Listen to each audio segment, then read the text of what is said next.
16,100 मुक्त महिलाएं।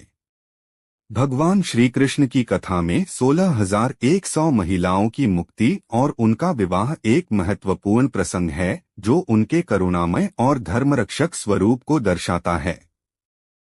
यह कहानी न केवल उनकी दैवीय लीलाओं को उजागर करती है बल्कि समाज में नारी सम्मान और समानता के प्रति उनका दृष्टिकोण भी दिखाती है। पृष्ठभूमि: राक्षस नरकासुर ने अनेक महिलाओं को बंदी बनाकर अपने महल में कैद कर रखा था। वह अत्यंत क्रूर और अधर्मी था।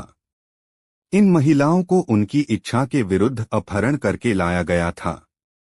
वे अत्यंत कष्ट और अपमान के जीवन का सामना कर रही थीं। उस समय के समाज में इन महिलाओं को अपवित्र मानने का भी भय था, जिससे उनकी स्थिति और दयनीय हो गई थी। श्री कृष्ण द्वारा मुक्ति: जब नरकासुर के अत्याचार असहनीय हो गए तो देवताओं और ऋषियों ने श्री कृष्ण से सहायता की प्रार्थना की। सत्यभामा के साथ श्री कृष्ण ने नरकासुर के विरुद्ध युद्ध छेड़ा और उसे पराजित कर उसकी हत्या कर दी। नरकासुर के अंत के बाद श्री कृष्ण ने 16,100 महिलाओं को मुक्त किया और उन्हें उनके बंधन से आजादी दिलाई। सम्मान की पुनर्स्थापना: मुक्ति के बाद उन महिलाओं को समाज में अस्वीकार किए जाने और तिरस्कार झेलने का डर था। उस समय की सामाजिक मान्यताओं के अनुसार ऐसी महिलाओं को कलंकित माना जाता था और उनके लिए सम्मानजनक जीवन व्यतीत करना असंभव हो जाता था। इन महिलाओं ने श्री कृष्ण से उनकी रक्षा करने और उन्हें सम्मानपूर्ण जीवन प्रदान करने की प्रार्थना की। श्री कृष्ण ने उनकी स्थिति को समझा और उनका विवाह कर लिया। यह विवाह केवल प्रतीकात्मक था। यह श्री कृष्ण का दैवीय कदम था जिससे उन महिलाओं का सम्मान और सामाजिक पहचान पुनर्स्थापित हो सके।